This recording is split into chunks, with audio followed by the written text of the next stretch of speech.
Hi everyone, welcome back to the Minecraft world. Today we'll be building the outskirts of this southern portion of Namir, so let's get started right away. We're going to be building a couple houses. That's the goal here. I think this is a good spot. Okay. I don't have this planned beforehand, so, we'll see how it goes. But there's some things I wanted to talk about today, so hopefully we'll have some things. But these houses are going to be mainly fancier looking houses. That's why I got wool. That's why I got tough bricks. And yeah, I think we'll be building some nicer looking houses. We'll also build some farms as well, because I think this area could probably use them. There's only one farmer, I think, in the main village, so would probably be helpful. But anyway, someone mentioned in the comments, and I know this is for a City Skylines video, that I should try to stay more single focused when I make videos, and I think that's relevant here too. So I'm gonna try to stay to a single topic this video instead of maybe jumping all over the place. But something I wanted to discuss, so, I think I mentioned this before, but the big picture for this world is, we have a couple kingdoms. We have a few kingdoms, actually, that we've already built, and, we want to get up to 12. So we've got Wulvlox, we've got Whitaker, we've got Namir. They may not all be kingdoms, but, that's the idea. We have Namir, Dragonvale, Kaluki, Toradir, and what am I doing? Adator, and the desert village that my neighbors are working on that's not finished. And then there's a desert village that I would like us to work on, and that's so I'm really excited. I think I mentioned that was a desert village with just like a cool looking temple for the phoenix, because we built like another statue to the dragon, so I feel like we need to balance it out. I tried to grab a lot more wood this time, so hopefully we won't run out as quickly. I think we'll be okay this time. And I like to use the wool as the upper portion, because I think that's what makes it look a little, fancier. Even if it means it'll burn. I think I do have fire spread off, though, so this should not be an issue. Well, I don't know if it's off by default. Whatever the default setting is, it's at. But, okay, so then, once I grind all the resources, then the desert village is definitely going to be our next big project, because I do want to do some more big projects again. Like the Grand Exchange, because I'm sure it's, I want to expand all the villages, but, we are building, for the most part, similar looking houses, so I guess it's just a little tedious. I would like something different. And, once we finish, so I'd like to build up to 12 villages, so, there's a couple of options we have. There's a taiga village just over there. There's a savannah village that I stole a savannah villager from. So we could also do that. We're gonna do a wood roof here. Let me just grab enough wood, hopefully. And I don't want to use up all my wood, but I think we'll probably end up doing that. But okay, so and then I always leave the door open for if we would like to go to a far away area and found a new village, build a custom village like we did with Toradir. I would like to do that. Mainly so that we could have a new jumping off point for exploration, right? In an area of the world that probably hasn't been touched yet, which at this point is hard to find, but I think we can mostly find it with the new parts of the map that we started exploring. Although those areas are covered in ice, so that's not good. But anyway, I think the main topic I wanted to talk about today at 4 minutes in is the beauty of simplicity. And what sparked this thought for me was, so I think I might have mentioned there was a multiplayer server that my friends are on.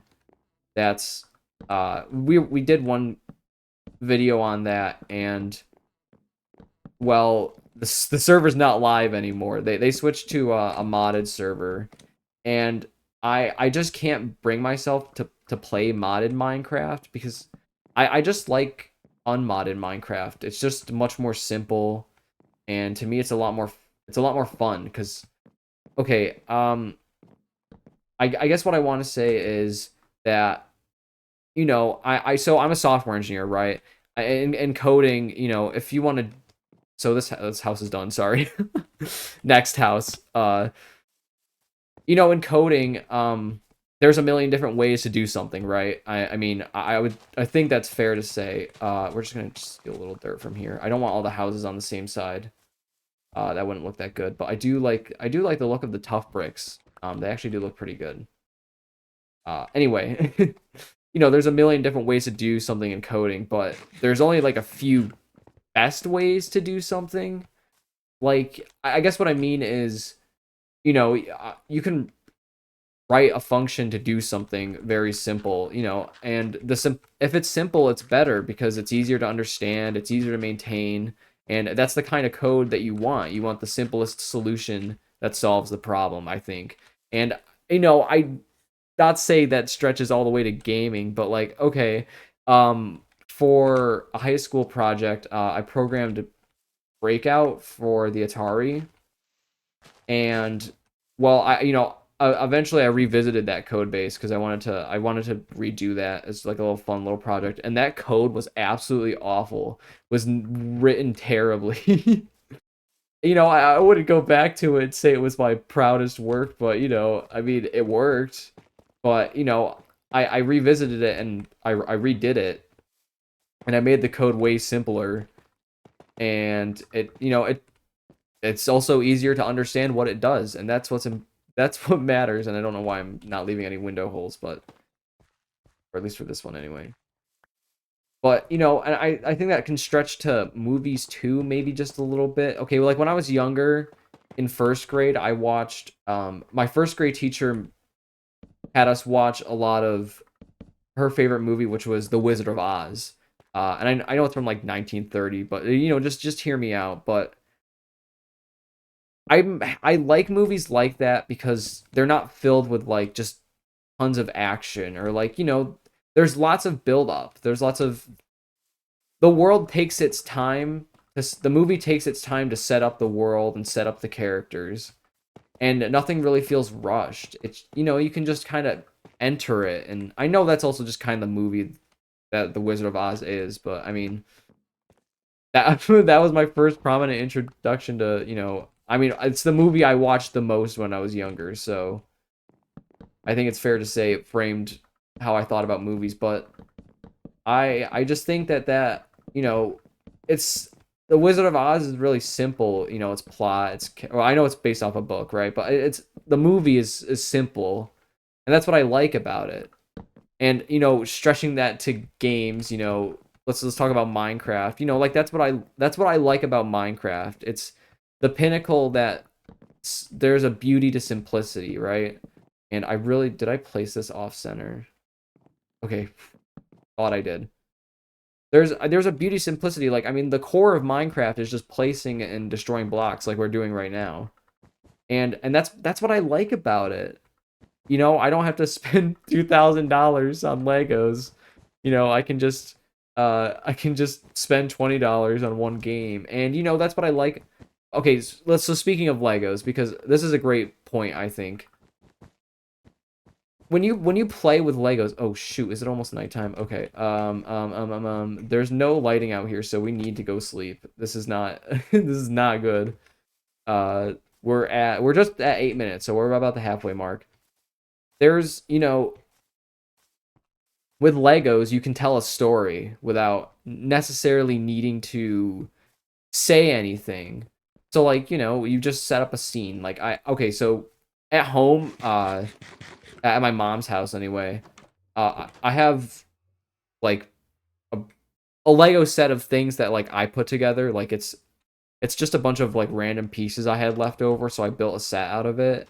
And it's like it's like a Toys R Us and a couple of other things, but there's no words. I just set the minifigures, I just set the scene, and whatever story you can convey out of that is what you expect. Let's get back over there and start working. That's what I love about Legos. That's what I love about Minecraft is you just build things and that tells the story. Like that's why I said I want to go around the world and like just place a bunch of random destroyed structures because I think it really would help the vibe of the world and make it just have a little more story building to it. But anyway, I you know I feel the same way about YouTube videos too. Like I love Captain Sparkles. I watch Sugar Conroy too. I love Let's Players because I mean it's like you're just hanging out with them. That's the kind of content they produced. And, you know, um, it's like you were just, you know, you were in the same room with them, you know? You're not an audience far removed from them. We're gonna place a couple farms because I don't know if I have enough for any more houses. Well, I could place a couple more houses actually. So we'll place a house. It's like a single story house over here. And we'll do the interiors off screen because I know those are pretty boring. So we'll do those another time. But you know, like with Captain Sparkles, with Sugar Conroy, like, you know, the way they just talk to you, like, I mean, I miss that. I mean, I like, and I hate, you know, I don't want to be that person because I also really do like highly produced videos. You know, I mean, I'm sure you know, like the documentaries. I do love me some summoning salt videos. Those are the best. But what I also feel like we're missing now that YouTube is much older is those older form of videos. And I'm not saying like my kind of content because like obviously I don't think my videos are like super great. I there's a lot of room for improvement. Obviously, I just started, so there's that. But I think that we've just moved towards having this emphasis on super high production value for every video. And I think that lost in there is the beauty of having fun and just the essence of YouTube, which for me was about you. It's about you. You know, like, let me show you this cool thing I just did, or like, let me show you this cool thing I just built, like we're doing now. Did I finish the roof on that other one? Oh, shoot. Okay. We'll have to come back to that. But, you know, like, it's YouTube's about you. It's the viewer. Like, you know, obviously I view YouTube too, so I know what that feels like. But I just, I don't know. I don't know. I miss the era of YouTube where you could just, we were just hanging out. And, you know, like, okay, watch other YouTubers too, like Gassy Mexican, C Nanners. Those kind of YouTubers, like, it was just a group hangout. Miss that. And I find my documentaries on TV, right? But I feel like now the era of YouTube we're in is more, hey, look at this thing that I did, you know, not you should check this thing out. Like, I did this thing. Come see it. Just come see it. I mean, my video is super rigged to the algorithm so that your brain is wired to want to click on it. Like, no, I'm better. We're better than that, right? I hope we can beat it. We can beat those kind of videos from taking over. No, they already have. It's too late. It's too late. We're at 13 minutes, by the way. I don't have a clock. You do, but I don't. So I gotta remind myself. Okay, so we got 64 oak planks. But yeah, so I mean, things I want to do in this Minecraft world, I think we're pretty close to getting to the point where I just want to, you know, do some bosses, do some... So I'm not saying that 15-minute builds is like a thing that will go away, because I mainly play Minecraft to build things, so... We'll be here for a while. Of course, we're always working towards IBX Toy Cat reviewing my realm. That's I hope that doesn't sound like I'm like dying for him to review my world, because I'm not. That'd be nice, but it's not. You know, 911. Please review my world. uh, there's just okay. Like that's what I mean, right? Like when you old YouTube was all about that. I just want to share this with you. I want to show you this really cool thing that I built. We didn't get to build any farms, but oh, okay, we still have enough time. If we run a little over the 15 minutes, that's on me. But also we probably don't. Oh no, we have some birchwood. Okay. Quickly. Okay, so we have it's about 1420 is what I have it as. So if we can do this really quickly. Okay, and I believe this is the center. If it's off center, I'll fix it. Don't worry about it. Okay. And we want to play some farms. At least don't want to I don't want to lie. We will place a farm. We will do everything I said we were going to do, even if it isn't in the 15 minutes. Okay, so eventually we will light up this area though. That I mean, that is always a paramount goal, but we're going to place these farms kind of haphazardly. So this is going to be a, just a regular sized villager farms. I think this is probably going to be a melon pumpkin area. Those are, seriously though, if you ever trade with villagers, I think those are the kind of the best things to sell. So 1, 2, 3, 4, 5, 6, 7, and then we can just bring this all the way over. And who is standing next to me? Okay, it's a horse. Always afraid that it's like a zombie or something. Okay. Curious about your thoughts, but I do not like the look of raw birch. I prefer the stripped look, so we're gonna strip it. Let me know what you think. Anyway, I guess I'll play some dirt. Let's just do one more farm real quick. I know we're over the 15 minutes, but it's okay. If we can fit another one in here somewhere. Okay, nowhere easily. All right, I will flatten this area for next time, but thank you so much for watching. I'll see you in the next Minecraft 15-minute builds. Have a good night.